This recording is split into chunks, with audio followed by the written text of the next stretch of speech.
ننھی پری اور جادوگر۔ ایک دفعہ کا ذکر ہے، ایک چھوٹی سی پری تھی جس کا نام نور تھا۔ نور بہت پیاری اور نیک دل تھی۔ ایک دن نور نے سنا کہ ایک برا جادوگر گاؤں کے پاس آیا ہے اور سب کو تنگ کر رہا ہے۔ نور نے سوچا کہ وہ جادوگر کو روکنے کا راستہ ڈھونڈے گی۔ اس نے اپنی جادو کی چھڑی اٹھائی اور گاؤں کی طرف چل پڑی۔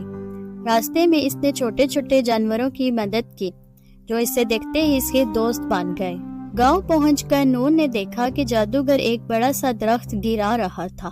نور نے اپنی چھڑی اٹھائی اور جادوگر کے پاس جا کر بولی، رکھو، تمہیں لوگوں کو تنگ نہیں کرنا چاہیے۔ جادوگر زور سے ہنسا اور بولا، تم مجھے کیسے روک سکتی ہو؟ نور نے اپنی چھڑی ہلائی اور کہا، پیار اور دوستی سے۔ اس کے ساتھ ہی ایک روشنی چمک اٹھی اور جادوگر ایک پیارا انسان بن گیا۔ اس نے شرمندگی سے کہا، مجھے معاف کر دو، مجھے نہیں پتا تھا کہ میں لوگوں کو تنگ کر رہا ہوں۔ نور نے اسے گلے لگا لیا اور بولی، ہر کوئی دوسرا موقع ملنے کا مستحق ہے۔ اس طرح گاؤں والوں نے نور اور نئے دوست کو خوشی سے اپنے ساتھ رکھ لیا اور سب مل کر خوشی خوشی رہنے لگے۔ یہ کہانی ہمیں سکھاتی ہے کہ پیار اور دوستی سے ہم ہر مشکل کو آسان بنا سکتے ہیں۔ Thanks for watching.